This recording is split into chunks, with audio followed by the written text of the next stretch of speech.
Abirat warri good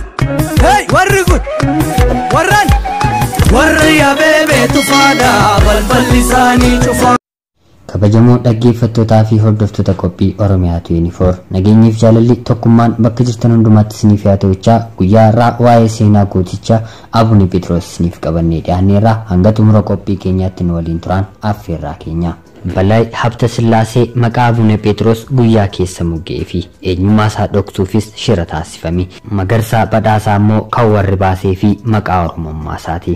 Abune Phexros ammoo maqaa Kiristaanummaa isaa. Abuun dur Koosoo Barri iddoo jedhamtutti godina Shawaa Kaabaa toora magaalaa Fiicheetti haadha isaa adde Yekibbaa Badhaasaa irraa bara 1875 dhalate. Abune Phexros abbaa amantaa Ortodoksiiti. Xaaliyaanonni Adawaa irratti injifatamanii qophii waggoota 40 booda Itoophiyaa gabroon fi kita bittaa jala galchuuf yoo dhufani magaalaa fi baadiyyaa qabachuun abuun namootiin diina isaanii akka ari'atan barsiisaa turan. Sababii kanaafis faashistoonni Xaaliyaan akeekkachiisa ajjeesaa yeroo hedduu dhaamaniifiiru. Abuun lammiilee Itoophiyaan jabaadhaa lolaa gaafa jedhee labsanii fi Xaaliyaaniin ija Itoophiyaanotaa fuuldura dhaabbachuu yoo dadhaban taayitaan paatriyaarikummaa fi faayidaaleen dhuunfaa wanti barbaadu marti akka guutamuu fi waadaasiif galla jedhanii. Abuun garuu garaaf osoo hin taane sammuu kiyyaaf hin bula. Aangoon Rabbirraa naaf kennameera isintu abbaa biyyaa ta'e waa naaf kenna silaa anayyoo abbaan biyyaa jechuun yaada diina isa qeeqee tuffatee deebise. Abuun lubummaan hordoftoota amantichaa tajaajilaa turuu Aleksaandariyaa deemuun barnoota amantichaa hordofuun Phaaphaasummaan muudame. Phaaphaasii giddugaleessaa fi baa Itoophiyaa taa'uunis tajaajileera. Abune Phaawulos barataa Abune Phexros ture. Phexros toora dhaloota isaa Dabra Libaanoositti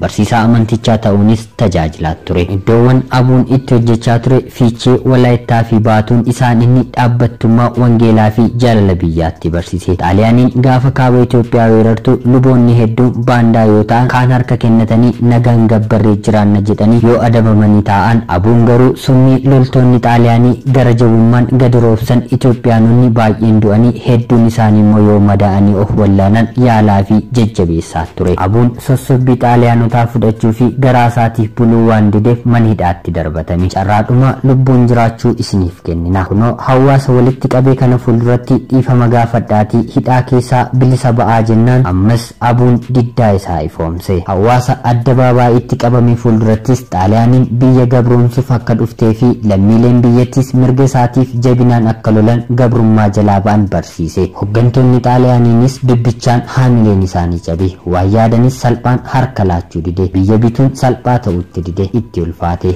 Aariin marrimmaan isaanii gubatees eelee. Sanaan booda Xaaliyaanonni ega diddee kan jedhan baandota itti gadhiisanii rasaasaan adoolessa 22 bara 1928 Abune Phexrosin ajjeesanii. Namni tokko yoo du'e kaan waan jiilu si'an malee ibidda ramaxaa ta'aa dubbichi akka deemu shakkiinis sirriitti quba hin qaban ture. Fakkeenyummaan Abuun baras dargaggoo fi shamarran hedduuf ta'e qabsoo diddaa gabrummaa Xaaliyaaniitti isaan kakaase. Gootummaa fi fakkeenyummaan gaarii jaalala inni biyya isaaf qabus dhugaa ba'uuf siidaan isaa jalqabaa adoolessa 16 bara 1939 ega boqotee waggaa 10 booda maqaa fi taayitaa abbaa amantummaa Abuneen ijaaramee fi siidaan kun ijaaramee waggoota 60 booda yoo haaromfamu Abune Phexros paatriyaarikummaan laatamee fi hagayya 22 bara 1997 eebbifamee ture. Siidichi sababii hojii daandii baaburaatiif ka'us kabajaan muuziyeemii keessa of eeggannoon kaa'amee bakka durii isaatti deebi'uun seenaan inni hojjete darbe jaalala biyyaa addabaabaayii irratti dhaabbate lammiileetiif dhaabbatee labsa. Lammiileen yeroos akka isaanii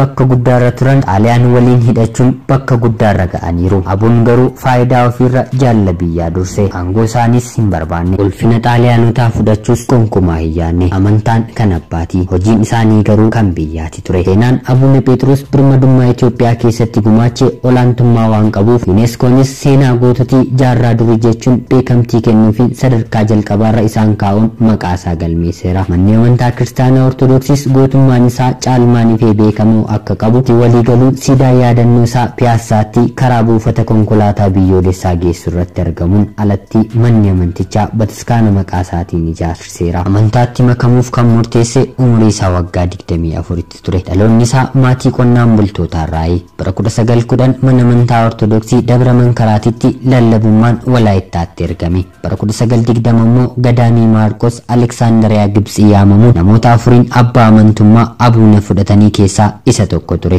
Sanaan boodas jiddu gala bahaatti amantaa lallabaa ture. Bara Xaaliyaaniin biyya weerartu bara 1927 mooticha Haile Sillaasee waliin garee dirree waraana kaabaatti abbootii amantaa duulan keessaa Abune Phexros isa tokko ture.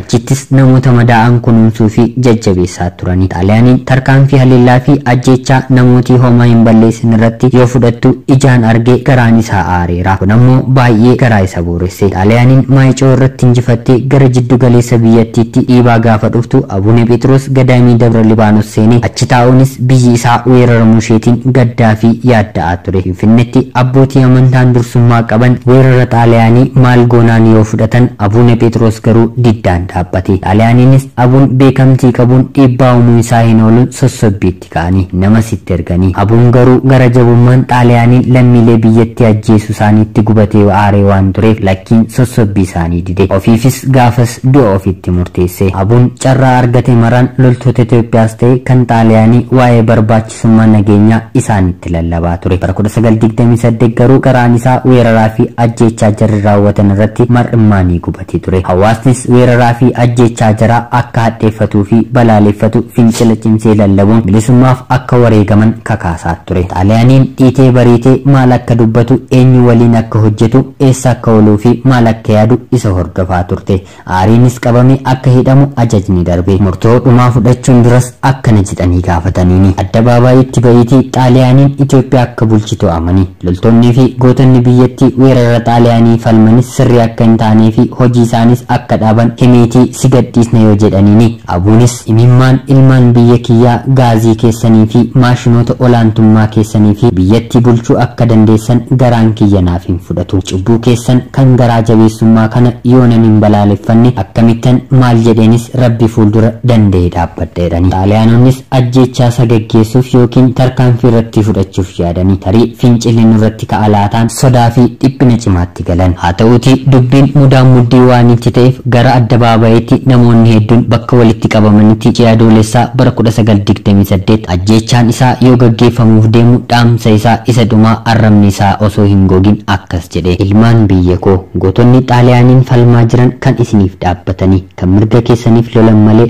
akka Xaaliyaaniin jettu shororkeessitoota nagaa biyya isaanii jibbanii miti. Warri badii jara isinii fi ana fuuldura jirtu tana. Jara fageenya biyya nagaa fi jaalala qabdu weeraruuf dhufan Waaqni jabina lammiilee isheetiif akka laatu nan kadhas nan abdadhasi. Lammiin koo weeraraaf akka hin jilbeeffanne nan amana. Bulchiinsa weerartuufis akka hin saramne qalbiin kiyya natti hima. Lafaa fi lammiilee ishees olaantummaa faashistii akka hin fudhanne imaanaarra kaa'eera. Yoo kun ta'e garuu ekeraan kootuu ni balaaleffata. Abune Phexros waan fedha garaa isaa Xaaliyaaniin mormuun ega dubbatee booda teessoorra taasifame loltoota baay'eerraan rasaasa itti dhukaafamuun ajjeefame. Du'a isaa Itoophiyaanonni dhagayanis mormii fi fincilan gootota cinaa hiriiranii haleellaan Xaaliyaanii irratti gaggeeffamu caalmaan itti fufe. Jalqabbii qabsoo isaaniis bara 1933 xumura argate. Itoophiyaanis gita bittaa jalaa bilisa baate. Bara 1938 siidaan gootummaa Abune Phexros ibsu bulchiinsa magaalaa Finfinnee duuba Bataskaanee Goorgisii jala daandii Markaatoo geessurra addabaabaayii irratti dhaabameera. Oromummaa isaa garuu namni dubbachuu fedhu baatus kutataa ilma biyyaa ta'uusaa hundatu afaan guutee dubbataaf. Kunoo si'achi nu baruu danda'u. Looreet Tsaggaayee Gabramadiinis taphaa fi walaloo mi'aawaan irratti barreessee seenaa fi gochaa gootummaa Abuun hawaasa dhandhamachiiseera. Bataskaanni Ortodoksii qulqulluu jetteenitti. Maqaa isaaniitiinis Bataskaana magaalaa Finfinnee keessa toora Wiingeet irratti ijaarsistees jirti. Jaalala inni biyyaaf qabu sirriitti ibseera. Biyyaaf jaalala qaburraa kan keessa ormi faayidaa dhuunfaaf biyya yoo gurguratu inni garuu qabeenyarraa jaalala biyyaa fi lammiileef qaburraa kan ka'e lubbuu isaa wareegeera. Egaan kabajamtootaa fi hordoftoota qophii Oromiyaa 24 Abune Phexros Magarsaa Badhaasaa seenaansaa dhokatee yeroo dheeraaf ta'us yeroo ammaa kana garuu gootota seenaa keenyaan ifa bahee jira. Oromoonni biyya bulchuu keessatti seenaa kana hin jedhamne qabu. Seenaa Abune Phexros irraa waan guddaa barataniitu jedheen abdii qaba. Hanga qophii keenya seenaa goototaa dhufutti nagaatti tolaa isiniin jenna.